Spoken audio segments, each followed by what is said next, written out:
আজকে তামাম পৃথিবীর পশ্চিমা বিশ্বের সাদা চামড়ার দলের সমস্ত নেতারা ঐক্যবদ্ধ হয়েছে ইসলাম আর মুসলমানকে মুছে ফেলবে।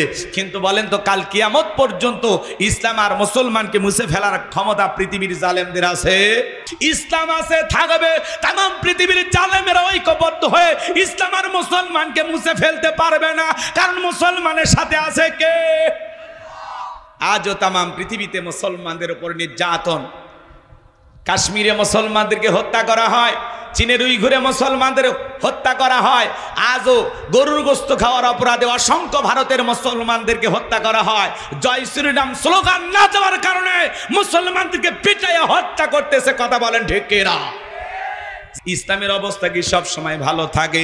আজও তামাম পৃথিবীর দিকে তাকায় দেখেন, ওই তামাম পৃথিবীর জালেম আর বেঈমানেরা ঐক্যবদ্ধ হয়েছে ইসলাম আর মুসলমানকে মুছে ফেলে দেওয়ার জন্য। কথা বলেন ঠিক কিনা?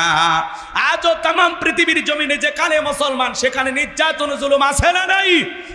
আজও ফিলিস্তিনের জমিনে অসংখ্য মুসলমানদেরকে তারা হত্যা করে, নারী থেকে শিশু পর্যন্ত বৃদ্ধ, কোনো মানুষ রক্ষা পারতেছে না ওই ইহুদি জালেমদের হাত থেকে। কথা বলেন ঠিক কিনা? মসজিদ, হাসপাতাল সব জায়গায় ওরা হামলা করতেছে। বর্তমান বিশ্বে মুসলমানদের সবচাইতে বড় দুশমন হলো এই ইহুদিরা। কথা বলেন ঠিক কিনা? এরা হলো মুসলমানের সবচাইতে বড় দুশমন। কারণ ইসলামের সুইচ আছে কার হাতে? জোরে বলেন কার হাতে? ইউরিদুনা লিতুফিউ নূরাল্লাহি বিআফওয়াহিহিম ওয়াল্লাহু মুতিম্মু নূরিহি ওয়ালাউ কারিহাল কাফিরুন।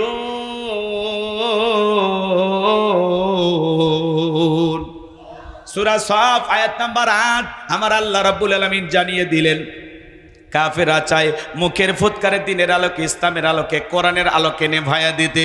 আমার আল্লাহ ডেকে বলেন ওয়াল্লাহু মুতিম্মু নূরিহি, এই জমিনে দিনের আলোকে, ইসলামের আলোকে, কোরআনের আলোকে আমি আল্লাহ রাব্বুল আলামিন প্রতিষ্ঠিত করে ছাড়ব। যদিও কাফের বেঈমানদের অন্তরে যত ধরনের জ্বালা যন্ত্রণা হোক না কেন, বলুন আল্লাহু আকবার। ক্ষমতার দাম্ভিকতায় পাগল হয়ে গেছিল, অন্ধ হয়ে গেছিল, দুনিয়ার কোনো কিছুই মনে হয় দেখতে পাইতো না। যারা আলেমদের রক্ত নিয়ে খেলা করেছিল, মুসলমানের রক্ত নিয়ে খেলা করেছিল, যেখানে মুসলমান সেখানে নির্যাতন ও জুলুম আছে না নাই? হাজারো জুলুম নির্যাতনের পরে মুসলমানকে টিকে থাকতে হবে, কারণ এই জুলুম অত্যাচারগুলো হলো মুসলমানদের জন্য পরীক্ষা। কথা বলেন ঠিক কিনা? সম্মানিত ভাইয়েরা আমার দিকে কান লাগান, কষ্ট হচ্ছে আপনাদের। বাংলার জমিনেও যারা মুসলমানের রক্ত নিয়ে খেলা করেছিল, যারা শাপলা চত্বরে আলেমদেরকে হত্যা করেছিল, এদেশের সোনার মানুষদেরকে ফাঁসির দড়িতে ঝুলিয়েছিল, যারা নিরীহ মানুষদেরকে মিথ্যা মামলা হামলা দিয়ে জেলখানায় বছরের পর বছর বন্দি করে রেখেছিল, আজকে তারা আছে ক্ষমতার চেয়ার রেখে পালিয়ে গেছে। কথা কোন ঠিক কিনা? আমরা আগামীতে সিদ্ধান্ত নেব, আর যাই হোক কোন নারীকে এই দেশের প্রধানমন্ত্রী বানানো যাবে না। কথা বলেন ঠিক কিনা? আগামীতে যেই দলেরই হোক পুরুষ নেতা দরকার। কারা কারা আছেন হাত তুলে দেখান। লিল্লাহি তাকবীর। হাত নামান। নারীদের দেখার দিন শেষ, আগামীতে পুরুষের বাংলাদেশ। কারণ মেয়ে মানুষের রাগ বেশি, জেদ বেশি, অভিমান বেশি। দেখেন না, স্বামীর সাথে ঝগড়া লাগে, হাড়ি পাতিল ভেঙে ফেলে দেয়, স্বামী তুলে আছাড় মারে, রাগ করে সংসার তুইয়া বাপের বাড়ি চলে যা। রাগ করে 20 কোটি জনগণ রাইকে ক্ষমতার চেয়ার তুই পালিয়ে গেছে। ওরা আবার বড় বড় কথা বলে, মাঝে মাঝে কল রেকর্ড ফাঁস হয়, বলে আমি দেশের কাছে আছি, শর্ট করে ঢুকবো। তো ঢুকবেনই তো বের হলেন কেন? আর যাওয়ার আগে বলে যাননি, আসার আগে বলার দরকার নাই। যে দিকটা মন চায় আপনি আসেন। এই দেশ আপনার বাবার, এই দেশ আপনার স্বামীর, আপনি আসেন। কথা কন নাকি আপনার? আলিয়ে যাওয়া সহজ, আসা কঠিন। কি রাগ করেন নাকি আপনারা? ভয় পাচ্ছেন? বগুড়ার মানুষ ভয় পা? হ্যাঁ, দিন তো এখন আপনাদেরই। কথা কয় না কে? হ্যাঁ, মন খারাপ করতেছেন বাজান, কষ্ট নেবেন না। ওরা বড় বড় কথা বলতো, পালাবো না, হারাবো না। কই নিজের জবানের কথা ঠিক থাকলো? হ্যাঁ, একবার আমাদের কথা ভাবলো না, এভাবে পালিয়ে গেল। কথা কন নাকি আপনারা? মাঝে মাঝে কল রেকর্ড ফাঁস হয়, বলে আমি দেশের এখনো প্রধানমন্ত্রী আছি। তো আপনি যদি এই দেশেরই প্রধানমন্ত্রী হন, তো ভারতে কি করেন? আসেন, তাড়াতাড়ি আসেন। কথা কন নাকি আপনারা? আপনার যেদিন মন চায়, যে দিক দিয়ে মন চায় আপনি এই দেশে আসেন। মেয়ে মানুষ কতদিন বাইরে থাকবেন? আমাদেরও মায়া দয়া হয়, আপনি আসেন। বুবু আহিবা তুমি আইবা গো, সেই দিন আইসা বুবু ক্ষমতা পাইবা না। ও বুবু আইবা তুমি আইবা গো, সেই দিন আইসা বুবু ক্ষমতা পাইবা না।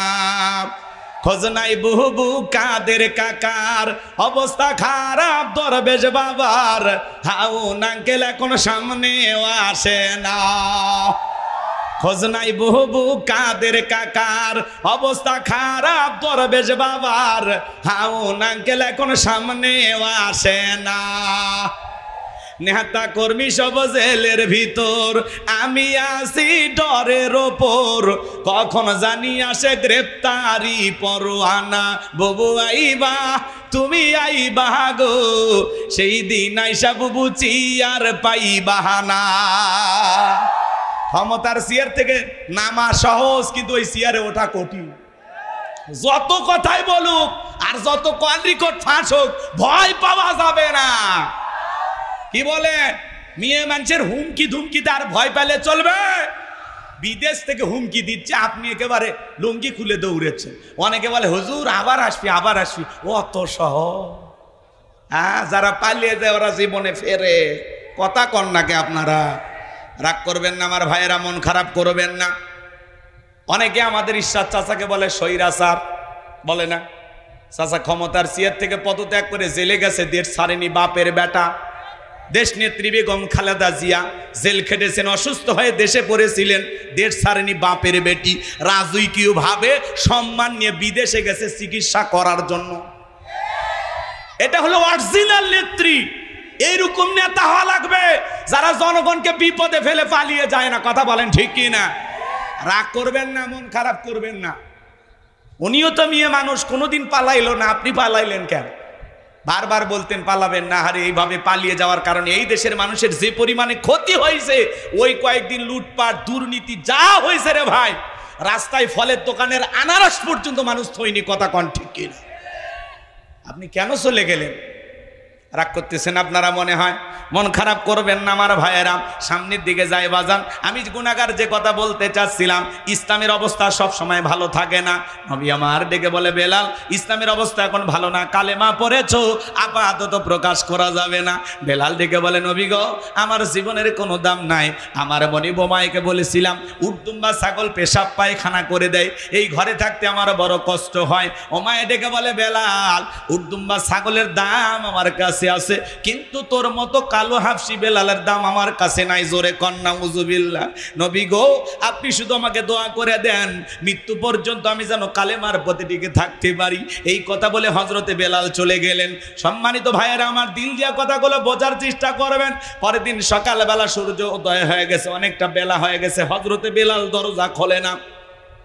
অন্য চাকর যারা আছে নালিশ না চলে গেছে মায়ের কাছে, যা বলে নেতা এখন পর্যন্ত বেলাল দরজা খোলে নাই, তাই নাকি? বলে হ্যাঁ ঠিক আছে চলো যাই। দরজায় ডাক দেয়, এ বেলাল দরজা খোল। হযরতে বেলাল দরজা খোলে না, জোরে করে ধাক্কা মারছে, তখন দরজা খুইলা গেছে। তখন এইবার ওমায় তাকায় দেখে যেই রাত্রিতে হযরতে বেলাল কালেমা পড়ে মুসলমান হয়েছে, ওই রাত্রিতে একটা উর্দুম্বা ছাগলের কাছে কোনো পেশাব পায়খানা নাই। জোরে বলুন সুবহানাল্লাহ।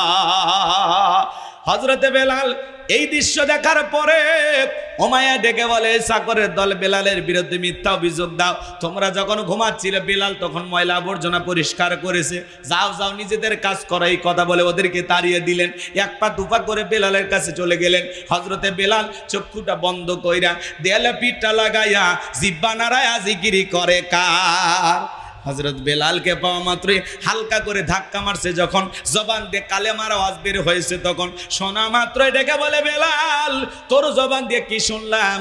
কয়েকদিন আগে আবু জেহেল নিষেধ করেছে চাকর বাকর যেন কেউ মুসলমান না হয়। বেলাল রে তোর জবান দিয়ে কি শুনলাম, তুমি কি মুসলমান হয়েছো?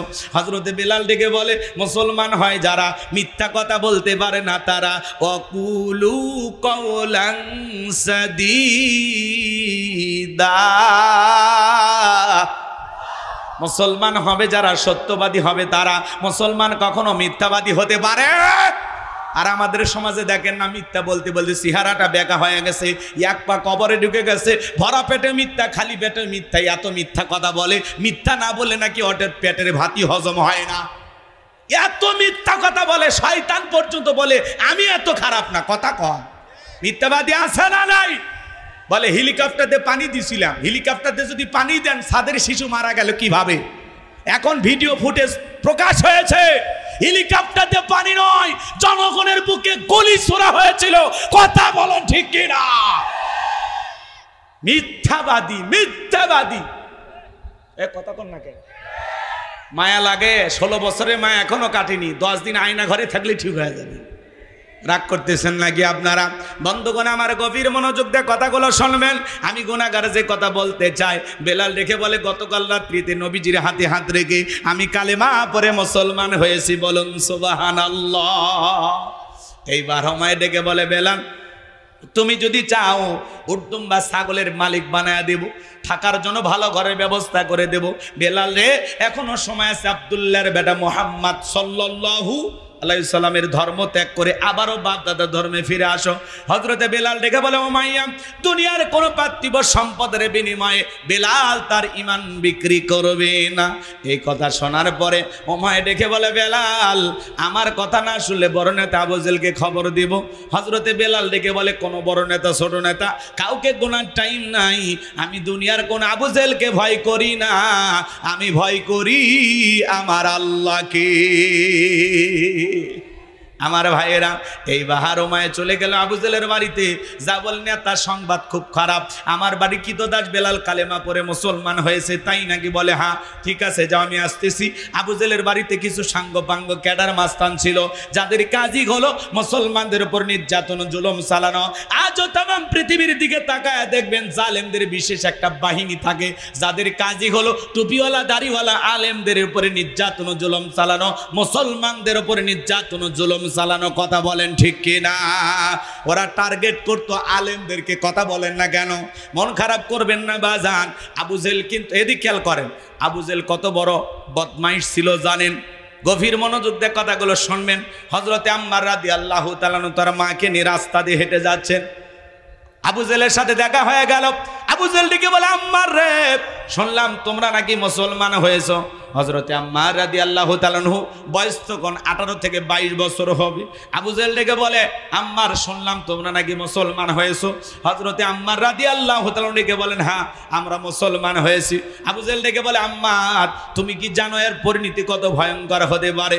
হযরতে আম্মার ডেকে বলে পরিণতির ভয় দেখায় লাভ নাই। এইবার আবু জেল হযরতে আম্মার এবং তার মা সুমাইয়াকে দুইটা খুঁটির সাথে বাঁধলেন। বাঁধার পরে ডেকে বলে আম্মার রে এখন যদি একটা খেলা দেখাই কেমন হবে বল? কি খেলা দেখাইবা? আবু জেল ডেকে বলে আম্মার তোর চোখের সামনে যদি তোর মাকে আমি উলঙ্গ করি কেমন হবে বল? হযরতে আম্মার মাথাটা নিচু করলেন, জবানটা বন্ধ হয়ে গেল। সুমাইয়া ডেকে বলে আমার সন্তান আম্মার বেঈমানদের কথায় কখনো ঈমান ছাড়বা না। আবু জেল দৌড়ে আসলো, সুমাইয়ার উপর আঘাত করতে লাগলেন, এক টানে দেহ থেকে কাপড়টা খুলে ফেলে দিলেন। সুমাইয়া মাটিতে লুটিয়ে পড়লো। ওই অবস্থা থেকে আবু জেহেল ডেকে বলতেছে আম্মারের মাথাটা উঁচু করে ধরো। হযরতে আম্মারের মাথা যখন উঁচু করে ধরা হলো, দুইটা চোখের পানি ছেড়ে দিয়া কাঁদে আর ডেকে বলে আল্লাহ এই দৃশ্য দেখার আগে জমিনটা যদি ফাঁক হয়ে যেত আর আমি যদি জমিনের ভিতরে ঢুকে পড়তাম তবুও ভালো ছিল। সময় ওই পজিশন থেকে সন্তানকে ডেকে বলে আমার সন্তান আম্মার বেঈমানদের কথায় কখনো ঈমান ছাড়বা না। আবু জেল একটা বর্ষা দিয়া সময়ের লজ্জাস্থানে আঘাত করলেন, ফিনকি দিয়া রক্ত বের হলো। শাহাদাতের পিলা পান করবেন ইসলামের প্রথম শহীদ নারী সুমাইয়া। সন্তানকে ডেকে বলে আমার সন্তান আমি হয়তোবার বেশিক্ষণ দুনিয়াতে বাঁচব না, আমি আমার নাকে জান্নাতের সুঘ্রাণ পাইতেছি। ও আমার সন্তান আমি তোমাকে বলে যাই বেঈমানদের কথায় কখনো ঈমান ছাড়বা না। সাহাবায়ে কেরাম ঈমানের পরীক্ষা কিভাবে দিয়েছিলেন? চোখের সামনে তার মাকে হত্যা করা হলো, বিদায় করে দেওয়া হলো, তবুও তারা 1 ইঞ্চি ইসলাম থেকে সরে যায় নাই। চিৎকার মেরে বলুন আল্লাহু আকবার। এইবার আবু জেল সাঙ্গ পাঙ্গ ক্যাডার মাস্তান সঙ্গে নিয়া ওমায়ের বাড়িতে হাজির হয়ে গেল। ডাইকে বলে বেলাল এই দিকে আই, এসব কি শুনছি তুমি নাকি মুসলমান হয়েছো?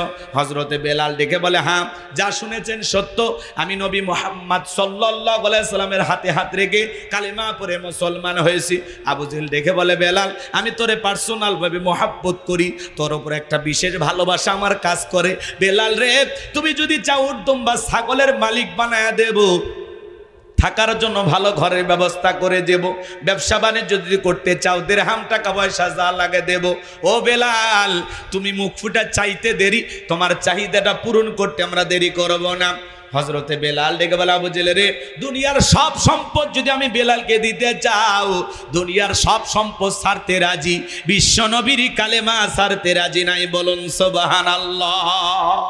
বেলালের মতো যারা খাঁটি ইমানদার, এদেরকে টাকা দিয়ে কেনা যায় না, কিন্তু মুনাফিক মার্কা মুসলমান যারা টাকার কাছে বিক্রি হয়, তারা টাকার জোরে ওদের ফতুয়া ঘরে, টাকা পাইলে অবৈধকে বৈধ বলে ফতুয়া দেয়, বৈধকে অবৈধ বলে ফতুয়া দেয়, টাকা পাইলে ওরা বাতিলের পাচাটা গোলাম হয়, টাকার জোরে ওদের ফতুয়া ঘরে। কথা কয়, এক প্যাকেট বিরিয়ানি পাইলে কয় ম্যাডাম আপনি জান্নাতি, কথা কন না কেন? এরকম হুজুর আছে না নাই? দিল দিয়ে কথাগুলো বোঝার চেষ্টা করবেন। বেলালের মতো যারা খাঁটি ইমানদার, এদেরকে টাকা দিয়ে কেনা যায় না। মুনাফিক মার্কা মুসলমান যারা টাকার কাছে বিক্রি হয়, তারা ফিলিস্তিনের মুসলমানদেরকে হত্যা করা হয়, শিশুদেরকে বিদায় করা হয়। এরপরেও যারা উল্টা পাল্টা ফতুয়াবাজি করে, উল্টা পাল্টা কথা বলে, ফিলিস্তিনের মাজলুম মুসলমানদের পক্ষ না নিয়ে যারা উল্টা পাল্টা মন্তব্য করে, এর যারা বিরোধিতা করে, এরা হলো টাটকা মুনাফিক। কথা বলেন ঠিক কিনা? সেটা যত বড় আলেম হোক, কথা কন না কেন? নিরহ মানুষদের রক্ত দেখে তোদের মায়া হয় না? উল্টা পাল্টা কথা বলা যাবে না। যেখানে মুসলমানদের নির্যাতন জুলুম হোক না কেন, বিশ্বনবী বলেছেন তামাম পৃথিবীর মুসলমান হলো একটা মানব দেহের মতো। আপনার পায়ে যদি একটা কাটা ফোটে, আপনার শরীরে যে কোনো জায়গায় যে কোনো কিছু হয়ে গেলে আপনি যেমন ব্যথা পান, পৃথিবীর কোনো একটা দেশে যদি একজন মুসলমানের রক্ত জ্বরে নির্যাতন জুলুম হয়, তার ব্যথায় যদি আপনি ব্যথিত না হন, আপনি পরিপূর্ণ মুসলমান হতে পারবেন না। কথা বলেন ঠিক কিনা? দিল দিয়া কথাগুলো বোঝার চেষ্টা করবেন। এইবার আবু জেহেল ডেকে বলে বেলাল রে, এত বড় লোভনীয় প্রস্তাব দিলাম, রাজি হইলা না, সোজা আঙ্গুলে ঘিউর না উঠলে আঙ্গুলে একটু বাঁকা করা লাগবে, এই কথা বলে যুবকদের লিলি দুলে চাবুক দিয়ে পিটাও। হযরতে বেলালকে চাবুক দিয়ে পিটানো শুরু হয়ে গেল। ওরা যত জোরে চাবুক মারে, বেলাল তত জোরে কালেমার জিকির করে, আল্লাহু আকবার বলে। চাবুক দিয়ে পিটাইতে পিটাইতে কালো চামড়াগুলো ফেটে রক্ত ঝরা শুরু হয়ে গেল। ইসলামের প্রথম মুয়াজ্জিম হযরতে বেলাল চাবুক দিয়ে পিটাইতে পিটাইতে কালো চামড়াগুলো ফেটে রক্ত ঝরতেছে। আবু জেহেল ডেকে বলে বেলাল, মারতে মারতে পিঠগুলো ফেটে রক্ত ঝরতেছে, তবুও কি নবী মুহাম্মাদের কালেমা ছাড়বি না? হযরতে বেলাল ডেকে বলে আবু জেহেল রে, মারতে মারতে যদি মেরেও ফেলে দাও, জীবনটা দিতে রাজি, নবীজির কালেমা ছাড়তে রাজি নাই। বলুন সুবহানাল্লাহ। এইবার আবু জেহেল ডেকে বলে যুবকের দল, বেলালের পায়ে রশি দিয়া বাঁধো, উটের সঙ্গে লাগাও, মরুভূমির উত্তপ্ত গরম বালিতে ছেঁচড়ায় ছেঁচড়ে ঘোরা হলো। আরবের বালিগুলো এত গরম, চাল দিলে মুড়ি হয়ে যাইতো। হযরতে বেলালের পায়ে রশি লাগায়া উটের পায়ের সঙ্গে বেঁধে ছেঁচড়াইয়া ছেঁচড়াইয়া নিয়ে ঘোরা গেল। বাবলা গাছের কাঁটাগুলো জিব্বার ভিতরে পেরেকের মতো মারা গেল। বিকেল বেলা নিয়ে এসে রেখে বলে বেলাল, চাবুকতে পিটাইলাম, পায়ে রশি লাগায় নিয়ে ঘুরলাম রে বেলাল, তবুও কি নবী মুহাম্মাদের কালেমা ছাড়বি না? হযরতে বেলাল ডেকে বলে আবু জেহেল রে, মারতে মারতে যদি মেরেও ফেলে দাও, বেলালের নিঃশ্বাস থাকবে যতদিন, বেলাল ইসলামের পথে টিকে থাকবে ততদিন। বলুন আল্লাহু আকবার। এইবার আবু জেহেল যুবকদের লিয়ে দিল। এই যুবকের দল কয়েকজন মিলে বড় একটা পাথর নিয়ে এসে বেলালের বুকের উপরে চাপায়া দাও। কয়েকজন মিলে বড় একটা পাথর নিয়ে এসে হযরতে বেলালের বুকের চাপায়া দিল। আবু জেহেল মনে করলো পাথরের আঘাতে বেলাল মারা যাবে। এই কথা ভেবে কাফেরা চলে গেল। হাত বাঁধা পা বাঁধা, বুকের উপরে বিশাল বড় পাথর, রক্তাক্ত জিহ্বা নিয়া চোখের কোনা দিয়ে পানি পড়তেছে, তবুও জিহ্বাটা নাড়ায়া হযরতে বেলাল জিকির করে কা আপনাকে আমাকে কি জিকির করার জন্য কেউ মারে না, পেটে না, ধমক দেয় না, তবু আমরা কপাল পরে আল্লাহর জিকির করি না। হাদিস শরীফের ভিতরে আসছে বাজান, যার জিহ্বাটা আল্লাহর জিকিরে ভিজা থাকবে, আল্লাহর জিকিরে তরু তাজা থাকবে, ওই জিহ্বাওয়ালা মানুষ কোনোদিন জাহান্নামের আগুনে জ্বলবে না। বলুন সুবহানাল্লাহ। এজন্য বাজান চলতে ফিরতে সব সময় জিকির করতে হবে কার? ফাযকুরুনি আযকুরুকুম ওয়াশকুরুলি ওয়ালা তাকফুরুন। তোমরা আমারে স্মরণ করো, আমি আল্লাহ তোমাদেরকে স্মরণ করব। কৃতজ্ঞতা প্রকাশ করো, অকৃতজ্ঞ হয় না। হাঁটতে হাঁটতে জিকির করা যায়, মাঠে কাজ করতে করতে জিকির করা যায়, রিক্সা ভ্যান চালাতে চালাতে জিকির করা যায়, দোকানদারি করতে করতে জিকির করা যায়। সব সময় জবানে জিকির চালু রাখবো কার? সুবহানাল্লাহ, আলহামদুলিল্লাহ, আল্লাহু আকবার, লা ইলাহা ইল্লাল্লাহ, সুবহানাল্লাহি বিহামদিহি, সুবহানাল্লাহিল আযীম। পারবো তো ইনশাআল্লাহ? জবানে হালকা, মিজানের পাল্লায় সওয়াব অনেক বেশি। বলুন সুবহানাল্লাহ। হযরত বেলাল রক্তাক্ত জিহ্বা নিয়ে চোখের পানি ছেড়ে দিয়ে কাঁদেন আর আল্লাহর জিকির করে ডেকে বলেন, আল্লাহ। বুকের উপরে পাথর থাকার কারণে তোমার মতো মালিকের জিকির করতে বড় কষ্টকর। তুমি তো সেই আল্লাহ, ইব্রাহিমের জন্য যদি নমরুদের আগুনকে ফুলের বাগান বানায় দিতে পারো, ও আল্লাহ তুমি কি পারো না বেলালের বুকের পাথরটাকে তুলার মতো নরম বানায় দিতে? হযরতে বেলাল দোয়া করতে দেরি, আসমানের মালিক আল্লাহ দোয়া কবুল করতে দেরি করে নাই। বেলালের আমার আল্লাহ তুলার মতো নরম বানিয়ে দিয়েছেন। বলুন সুবহানাল্লাহ। হযরতে বেলালের নিঃশ্বাসের সাথে পাথর ওঠে আর নামে। বলুন সুবহানাল্লাহ। আশিক রাসূল বেলাল, নবীর পাগল বেলাল, নবীকে কতটা মহব্বত করতেন, ভালোবাসতেন জানেন? বিশ্ব নবী যখন মক্কা নগরীতে পথ চলতো, হযরত বেলাল একবার ডানে যায় একবার বামে যায়। নবী আমার ডেকে বলে, বেলাল বুঝি না, একবার ডানে যাও একবার বামে যাও, কারণটা কি? হযরতে বেলাল ডেকে বলে, নবী গো, আপনি কালেমার দাওয়াত দেন, ইসলামের প্রচার প্রসার করেন, ওই কাফেররা হলো আপনার শত্রু, আপনাকে টার্গেট করে যদি ওরা ডান থেকে তীর নিক্ষেপ করে, নবী গো ওই তীরটা যেন সর্বপ্রথম আমি বেলালের বুকের ভেতরে ঢোকে। আবার মনে মনে ভাবি, গো নবী, ওরা যদি বাম থেকে তীর নিক্ষেপ করে, ওই তীরটা যেন সর্বপ্রথম আমি বেলালের বুকের ভেতরে ঢোকে। আমি বেলাল মারা গেলে ইসলামের ক্ষতি হবে না, আপনি নবী মারা গেলে ইসলাম আর মাথা উঁচু করে সামনের দিকে দাঁড়াতে পারবে না। বলুন আল্লাহু আকবার। নবীকে কতটা মহব্বত করতেন বেলাল জানেন? বলতে গেলে সারা রাত চলে যাবে, আলোচনা অনেক লম্বা হবে, সংক্ষিপ্ত করে বলে দিয়ে যায়।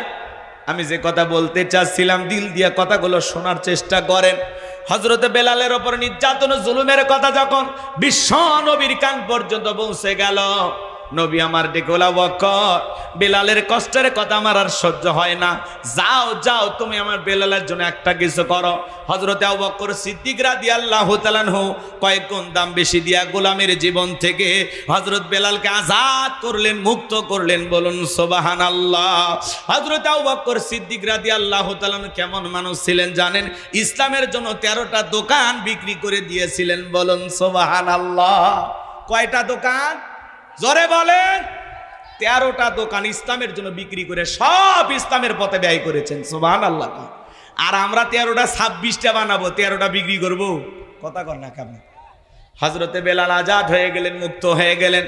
এই যখন ইসলামের অবস্থা, একদিকে সন্তান হারানোর ব্যথা, অন্যদিকে সাহাবায়ে কেরামদের উপর নির্যাতন ও জুলুম, কাফেরদের সমালোচনা। এই জন্য নবীজির মনটা ভীষণ খারাপ। নবীর যখন মন খারাপ, নবীকে সান্ত্বনা দেওয়ার দায়িত্ব কার? একটু জোরে ডাক দিয়ে বলেন, কার? আমার আল্লাহ ডেকে বলে, জিবরাইল, আমার বন্ধুর মা নাই, বাবা নাই, আমি স্যার আমার বন্ধুর কেউ নাই রে জিবরাইল। এ জিবরাইল, আমার বন্ধুর মনটা হয়েছে ভারী, আমি আল্লাহ সইতে নাহি পারি। লাহু মাহফুজ থেকে সূরা কাউসার নিয়ে যায় আমার বন্ধুর ওপরে নাজিল কর তাড়াতাড়ি। বলুন আল্লাহু আকবার। নবী আমার ডেকে বলে, আনাস, আমার কান্না করার কারণ কি তোমরা জানো? কিন্তু আমার মুস্কি হাসি দেওয়ার কারণ হলো এই মাত্র আসমান থেকে জিবরাইল এসে আমার উপরে সূরা কাউসার নাজিল করলো। বলুন সুবহানাল্লাহ। বিশ্বনবী তখন মুস্কি মুস্কি হাসলেন আর সাহাবায়ে কেরামদের সামনে তেলাওয়াত করে শুনিয়ে দিলেন। জবান ছেড়ে সবাই আমার সঙ্গে পড়ুন, ইন্না আ'তাইনাকাল কাউসার ফাসাল্লি লিরাব্বিকা ওয়ানহার ইন্না শানিয়াকা হুয়াল আবতার। আল্লাহু আকবার। কষ্ট পাচ্ছেন আপনারা আমার ভাইয়েরা? বিশ্বনবী তখন সাহাবায়ে কেরামদের সামনে তেলাওয়াত করে শুনিয়ে দিলেন, ইন্না আ'তাইনাকাল কাউসার, অবশ্যই আমি আল্লাহ পাক আপনাকে হাউজে কাউসার দান করেছি। এই পৃথিবীর অন্য কোন নবী রাসূলকে আল্লাহ তাআলা হাউজে কাউসার দান করেন নাই, হাউজে কাউসার গিফট করেন নাই। আপনার আমার নবীকে হাউজে কাউসার দান করেছেন তিনি কে? ইন্না আ'তাইনাকাল কাউসার, নিশ্চয় আমি আল্লাহ পাক আপনাকে হাউজে কাউসার দান করেছি। এই হাউজে কাউসারের পানি দুধের মতো সাদা, মধুর চাইতে মিষ্টি, পানির মতো ক্লিয়ার। ওই কঠিন কিয়ামতের ময়দানে যেদিন বিচার দিবস কায়েম হয়ে যাবে, বিচার দিবসের একদিন হবে 50,000 বছরের সমান। ওই কঠিন কিয়ামতের ময়দানে যেদিন সূর্য সহাত মাথার উপরে চলে আসবে, জমিনটা হয়ে যাবে তামার জমিন, পাহাড় পর্বত নদী ডালা খাল বিল বিল্ডিং ইমারত কোনো কিছু থাকবে না। কুল্লু মান আলাইহা ফান, এই পৃথিবীর জমিনের সবকিছু আল্লাহ তাআলা ধ্বংস করে দেবেন। যেদিন বেঈমানদের জিহ্বা নাভি পর্যন্ত ঝুলে আসবে,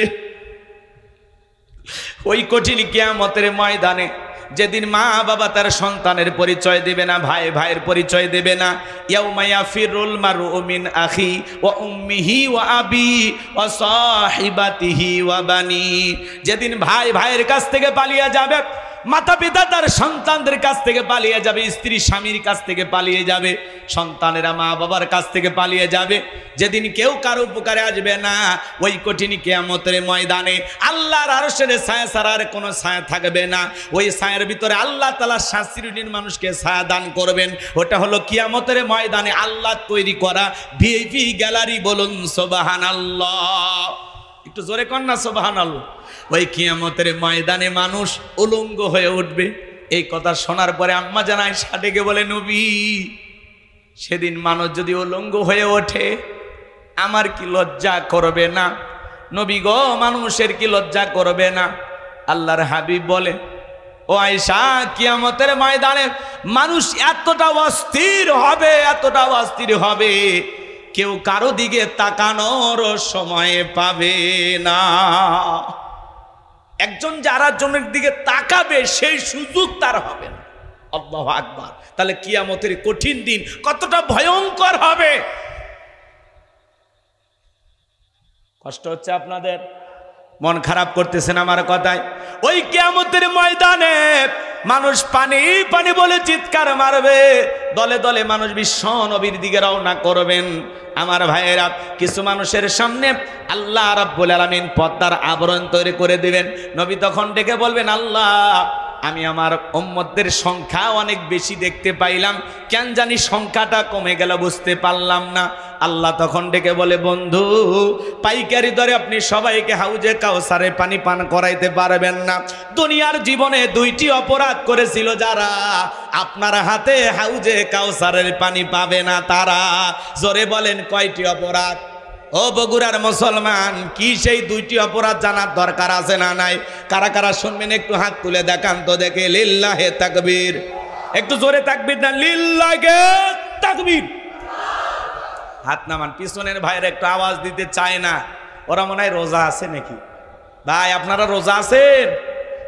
এদিক শোনেন, এদিকে শোনেন। তাহলে হাউজে কাউসারে পানি পাবে না তারা 2টি অপরাধ করেছে যারা। ওই অপরাধ আপনার আমার ভিতরেও থাকতে পারে কিনা? অপরাধ 2টা কি জানার দরকার আছে? একটু মনোযোগ দিয়ে শোনেন বাজান, পয়েন্টগুলো মনে রাখবেন। রসুলের সন্তান কেন মারা গেল, কি সেই 3টি কারণ, 4টি সুন্নত, দাম্পত্য জীবনে সুখ আর শান্তি পাওয়া যাবে। আর 2টি অপরাধ করবে দুনিয়ার জমিনে যারা, নবীর হাতে হাউজে কাউসারের পানি পাবে না তারা।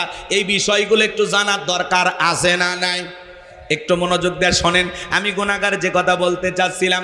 মানুষ দলে দলে বিশ্ব নবীর কাছে যাবেন, নবীজি হাউজে কাউসারের পেয়ালা নিয়ে দাঁড়িয়ে আছেন। এদিকে খেয়াল করেন, হযরত আবু বকর সিদ্দিক রাদিয়াল্লাহু তাআলা আনহু পেয়ালাগুলো ভরায়া দিবেন, মাঝখানে দাঁড়িয়ে থাকবেন হযরত ওমর বিশ্ব নবীর হাতে দিবেন। আর নবীজি তার আদরের উম্মতদেরকে খুঁজে খুঁজে কিয়ামতের ময়দানে হাউজে কাউসারের পানি পান করায় দিবেন।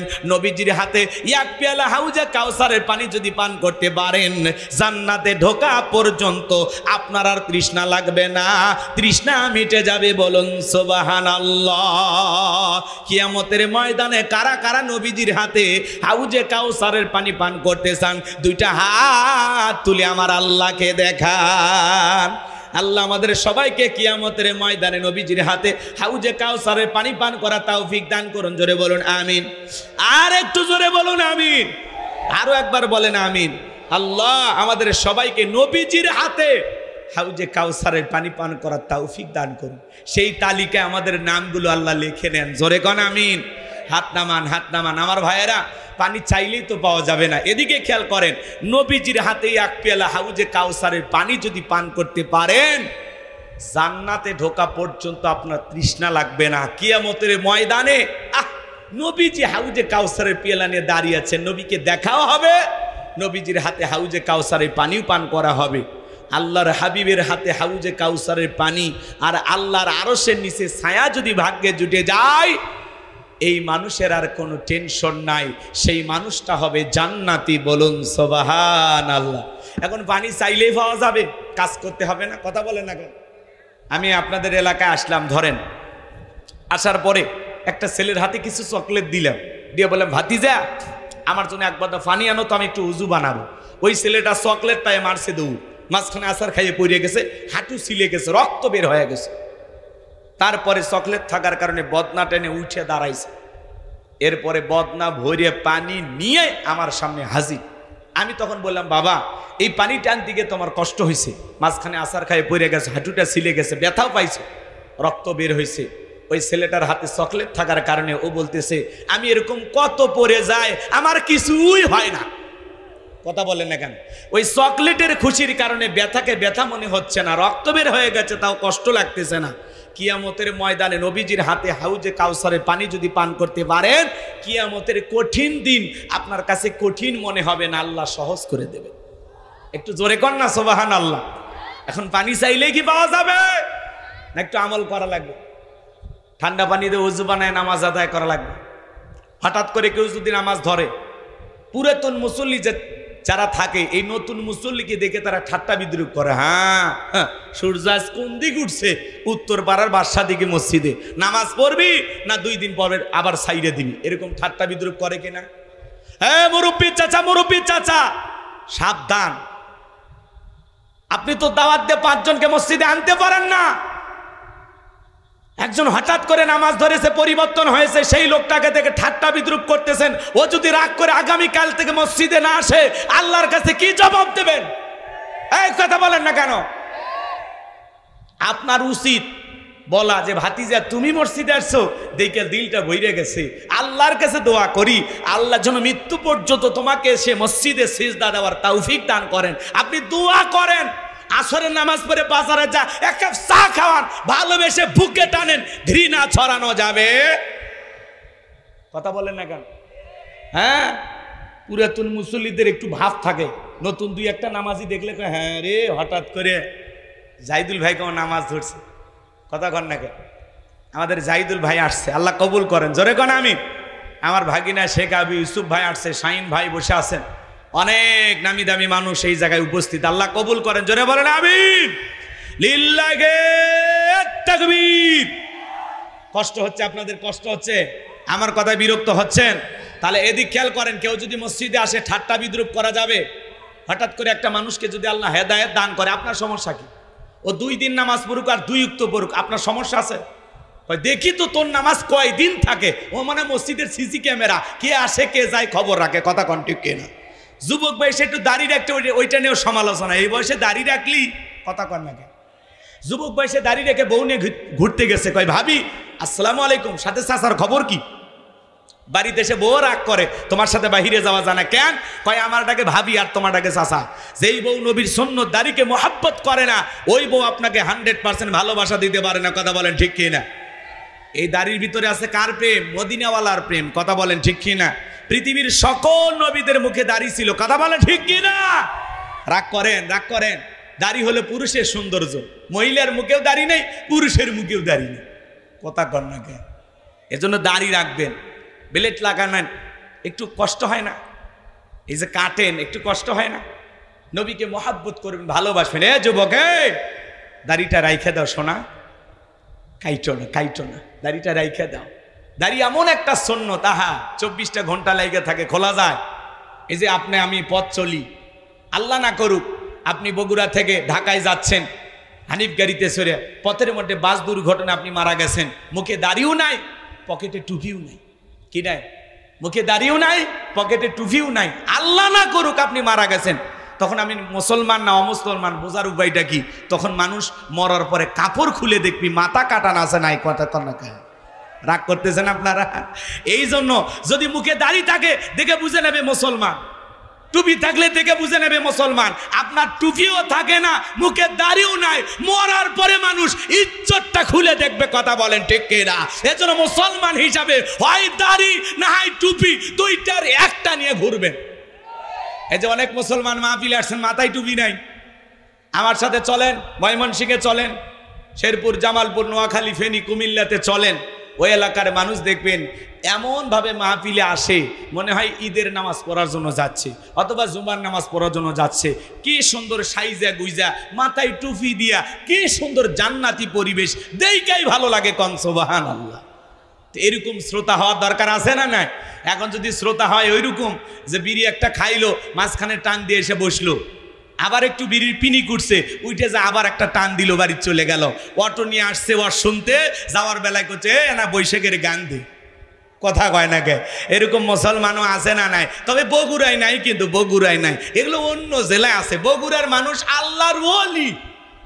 রাগ করতেছেন নাকি আপনারা আমার ভাইয়েরা? তাহলে হাউজে কাউসারের পানি যেমন তেমন ভাবে চাইলেই হবে না।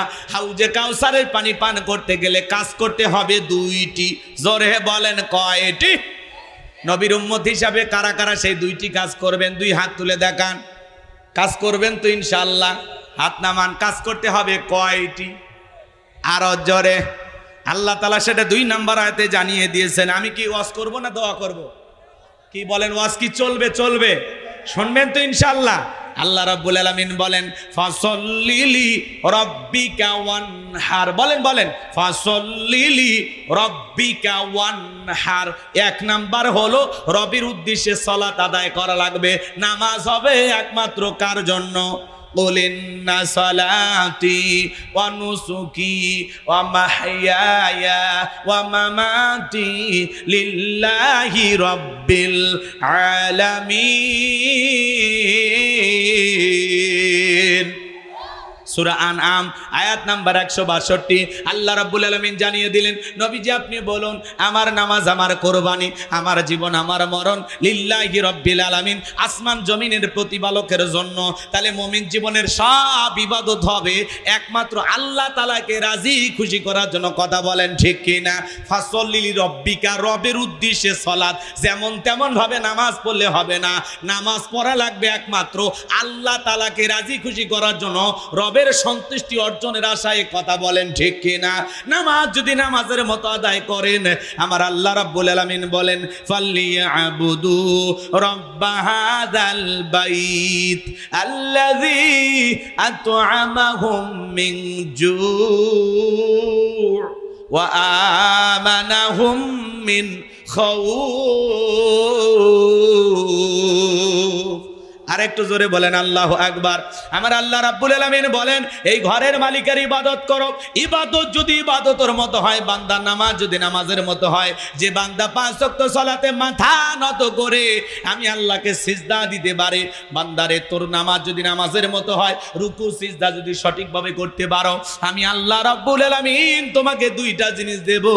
যে বান্দা নামাজের মতো নামাজ আদায় করবে, রবকে খুশি করার জন্য সালাত আদায় করবে, আমার আল্লাহ সেই সেই বান্দাকে দুইটা জিনিস পুরস্কার দেবে। এক নাম্বার, আল্লাহ ডেকে বলে, বান্দা আল্লাযী আত'আমাহুম মিন জু, আমি আল্লাহ এক নাম্বার তোমাদের জন্য রিজিকের ব্যবস্থা করে দেব। বলুন সুবহানাল্লাহ। রিজিক দেওয়ার একমাত্র মালিক কে? ও বগুড়ার মুসলমান ভাইয়েরা, আপনার আমার এলাকায় রাত 1টা-2টার দিকে একটা প্রাণী বের হয়, কুহু কইয়া চিল্লায়, ওর নাম শিয়াল পণ্ডিত। চেনেন না? ওর নাম কি বলেন? শিয়াল পণ্ডিত। ওর নামে কি? বগুড়া শহরের ব্যাংকের অ্যাকাউন্টে টাকা আছে। ওর নামে কি? মুরগির হোটেল আছে। কিন্তু বলেন তো বাজান, ওই শিয়ালটারে খাওয়াই কে? আরেকটু জোরে কম, কষ্ট হয়। মন খারাপ করবেন না আমার ভাইয়েরা, দিল দিয়া কথাগুলো বোঝার চেষ্টা করবেন। একটা পাখি সকালবেলা খালি পেটে নির থেকে বের হয়ে যায়, সন্ধ্যাবেলায় ওই পাখির পেটটা ভরে বাসায় ফেরত আসার ব্যবস্থা করে কে? আল্লাহ যদি একটা পাখিকে খাওয়াইতে পারে, শিয়ালকে খাওয়াইতে পারে, আমরা হলাম আশরাফুল মাখলুকাত, কুনতুম খায়রা উম্মাতিন উখরিজাত লিন-নাস। আল্লাহ বলেন তোমাদেরকে উত্তম জাতি বানাইলাম, ভিআইপি বানাইলাম, মর্যাদার আসনে বসাইলাম। আল্লাহকে আমাদেরকে না খাওয়ায় রাখবে? রিজিক দেওয়ার একমাত্র মালিককে। সমুদ্রের নীল তিমিকে আল্লাহ যদি টনকে টন খাবার দিতে পারেন, সে আল্লাহকে আমাদেরকে না খাওয়ায় রাখবে? আমরা আশরাফুল মাখলুকাত, রিজিক দেওয়ার একমাত্র মালিককে। ওয়ামা মিন দাব্বাতিন ফিল আরদি ইল্লা আলাল্লাহি রিজকুহা। সূরা হুদের ভিতরে আল্লাহ পাক জানিয়ে দিলেন, এই পৃথিবীতে এমন কোনো বিচলনশীল প্রাণী নাই যার রিজিকের ব্যবস্থা আমি আল্লাহ আসমান থেকে করি না। ওই আটলান্টিক মহাসমুদ্রের 33,000 ফিট গভীর অতল পানি নিচে থাকা ছোট্ট একটা প্রাণী, তার রিজিকের ব্যবস্থাও আমি আল্লাহ আসমান থেকে করি। বলুন সুবহানাল্লাহ। তাহলে নামাজের মতো আদায় করলে 1 নাম্বার রিজিক দেবেন তিনি কে? আর 2 নাম্বার, ও আমানাহুম মিন খাউফ, আল্লাহ তাআলা সকল ভয় থেকে নিরাপত্তা দেবেন। আমাদের অন্তরে ভয় আছে না নাই? আপনি বিকাশের দোকানদার, রাত 2টার দিকে বগুড়া শহর থেকে আপনি বেজোরা ছকপাড়ায় আসবেন, রাত 2টা বাজে, মনে মনে ভাবতেছেন, আল্লাহ পকেটে আমার 2 লাখ টাকা আছে, নিয়ে আমি বেজোরা চকপাড়া পর্যন্ত পৌঁছাইতে পারবো নাকি ছিনতাইকারীর কবলে পড়ে টাকা জান 2টাই হারাবো? ভয় আছে না নাই? চুরি ডাকাতির ভয় নাই? কথা বলেন, ভয় নাই? মেয়েটা কলেজে গেল, একা একা ফিরবে নাকি জামাই সাথী নিয়ে ফিরবে? ভয় আছে না নাই? মেয়েটা স্কুলে গেল, ভালোভাবে ফিরবে নাকি কারো লালসার শিকার হবে? ভয় আছে না নাই? চুরি দুর্নীতি টেন্ডার ভাবে চাঁদাবাজি খুন ধর্ষণের ভয় সমাজে আছে না নাই? এই সমাজে চুরি বন্ধ হবে সেই দিন আল্লাহর কোরআনের আইন দিয়া চোরের বিচার করা হবে যেই দিন। আজ থেকে 1,500 বছর আগে আল্লাহ আইন দিয়েছেন, ওয়াসারিকু ওয়াসারিকাতু ফাকতাউ আইদিয়াহুমা জাযাআম বিমা কাসাবা নাকালাম মিনাল্লাহ। আল্লাহু আকবার। আজ থেকে 1,500 বছর আগে আল্লাহ আইন দিয়েছেন সূরা মাইদার 38 নম্বর আয়াতে, চোর পুরুষ হোক আর নারী হোক, আল্লাহর বিধান, আল্লাহর ফয়সালা। অপরাধ যদি প্রমাণিত হয়, চোরের হাত কেটে দাও। একটা চোরের হাত কেটে সোশ্যাল মিডিয়ার মাধ্যমে যদি ফলাও করে প্রচার করা হতো, বাংলার পার্লামেন্ট আইন পাশ করা হলো, চুরি করলে অপরাধ প্রমাণিত হলে হাত কেটে দেওয়া হবে। একটা চোরের হাত কেটে খালি মিডিয়াতে ফলাও করে প্রচার করে দেখেন, সমস্ত চোরেরা তওবা করে আল্লাহর ওলি হয়ে যাবে। কথা বলেন ঠিক কি না?